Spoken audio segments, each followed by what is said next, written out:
Hello everybody and welcome to episode 2 of our tutorial mini-series on how to build a starter house that doesn't suck. Now in the previous episode we worked on planning, and as you can see we have the wireframe all ready to go. So if you haven't watched episode 1, head over and check it out, because right now it's time to start building. And in today's episode we're going to take our green wool wireframe and transform it into a rough model of what we eventually want our house to look like. So without any further ado, let's get going.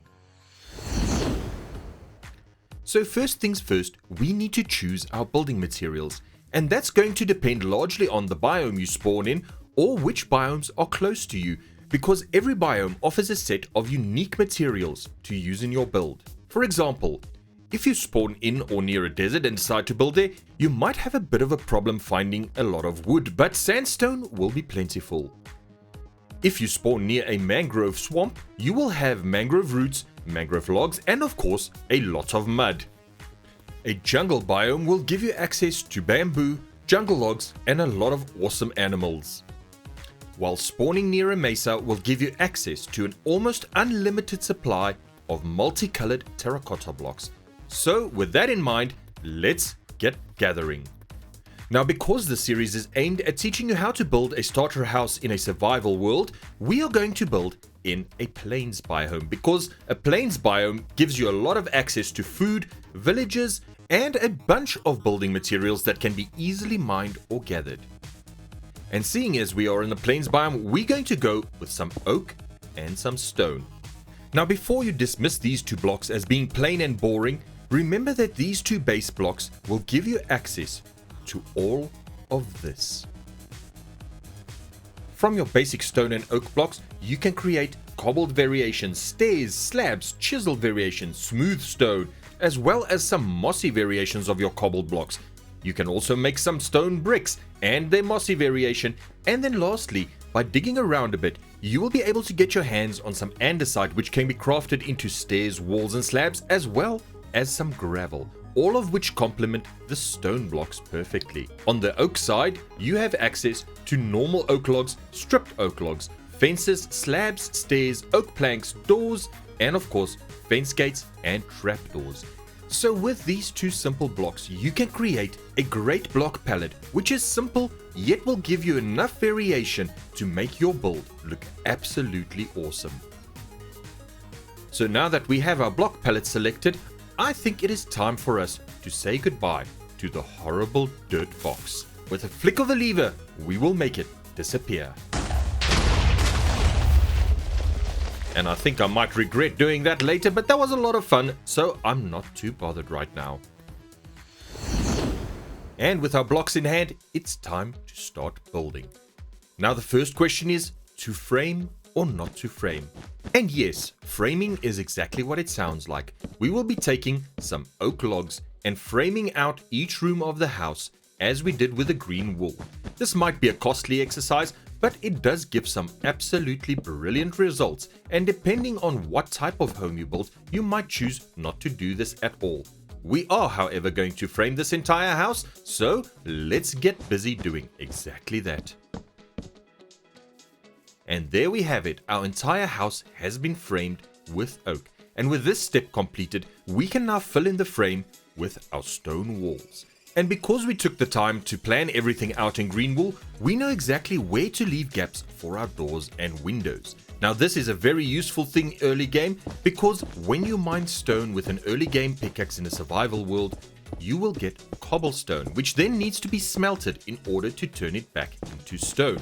A very costly exercise. However, if you know where to leave your gaps, you won't need to mine them out later, and you will save a lot of time and resources by not having to turn all the cobblestone that you mine out back into stone. So we're just going to go around the entire house and fill in all the walls with some stone. And this is the final wall that we're filling in right now. So as you can see, all of our walls have now been filled in with some plain stone, and at this stage, this is still looking very, very boring. However, we will be fixing that up a little bit later. For now, we're just going to fill in these two walls to create a bit of separation between the rooms. And the next step will be building a roof. Now there are many different roof designs to choose from. Firstly, you can go with a standard V shape. As you can see here, it is just two straight lines meeting in the middle. Now creating this roof is very simple. You start by placing down a stair, aiming at the top of that stair and placing down an upside down stair. Then you place another stair on top of the upside down stair and you repeat this pattern until they meet in the middle. Now if you followed the previous video suggestion of building your walls in uneven numbers, you will end up with a one wide block in the middle, which means you can fill it with some oak planks and top it off with a slab. Now the next design gives you a rounded roof, and this is one of my personal favorites, and creating it is also very simple. We'll start off by placing down some oak stairs on this end, moving to the other side and placing down an upside down oak stair. Then we'll repeat that process, but here is where the change comes in. We switch to some oak slabs and then just step it up one at a time until they meet in the middle once again, and as you can see, that gives you a lovely pleasing curve. You can also go the other route and make a pointy roof. Now in this variation you can see it starts with a gentle slope and then ramps up towards the middle, and to start off we're going to put down a slab, which then we're going to step up with a half slab, step it up once more with another half slab, and then we're going to put down some upside down stairs. We then put stairs on top of that, and once again in the middle we'll fill it up with some slabs, and there we go, a nice pointed roof with a gentle slope to it. Now you can also go with something a bit more fancy like this gambrel roof. However, this is a bit more complicated to build, and once again, like in many other things, if you decide to build this roof, you will need to consider its scale. As you can see in this example, when building a gambrel roof on a small scale, it just somehow doesn't look right. However, if we move up to a bigger build with a much larger scale, you can see that it looks a lot better. So planning your roof according to your scale is also something that you will need to take into account. However, for your starter house, I would suggest sticking to a much simpler roof. It will not only be easier to build, but you will also save a lot on building materials. If you prefer a chunkier roof, you can start off on the end with some logs. Then you can fill it in with another type of building material. I would suggest something such as the new bamboo blocks, which have a lot of variations and can be used to create a lot of different patterns and shapes in the roof itself. As you can see, I started off with some simple bamboo stairs, then I added some bamboo mosaic stairs, as well as some normal bamboo blocks, creating a bunch of variations and keeping the roof looking interesting. If we move over to the other side, you will see that I started off with some simple bamboo planks.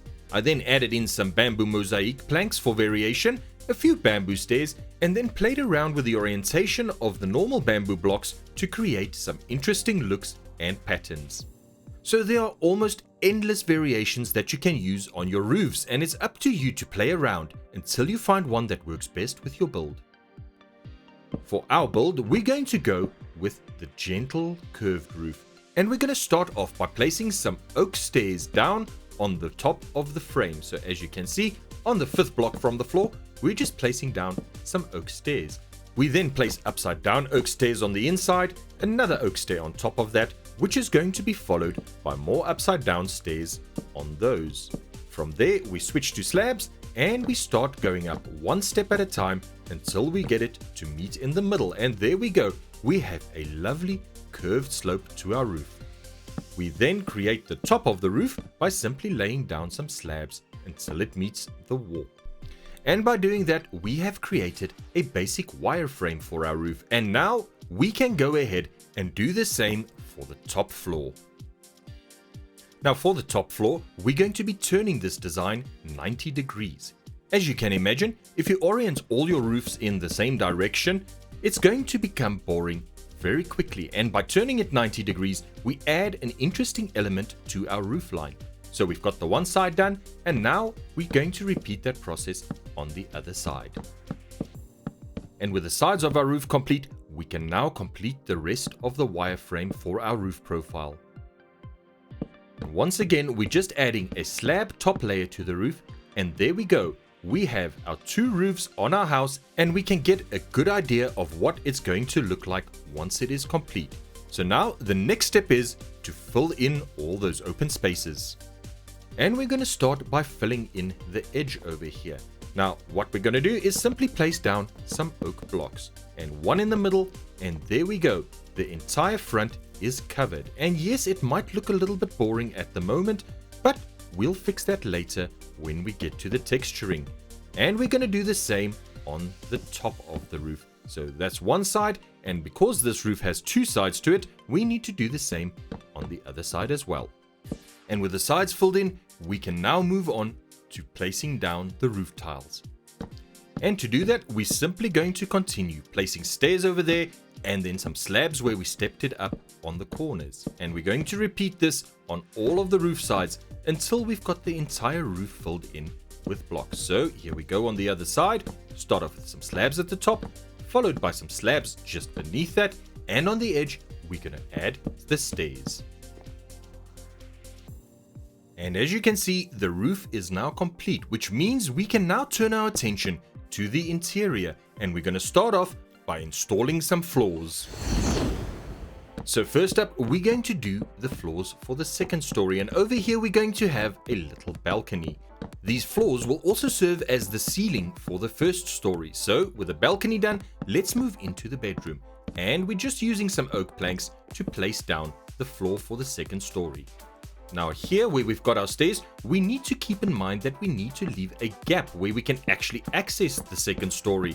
So let's just place those in there, and then we've got a gap over here where we can go down the stairs.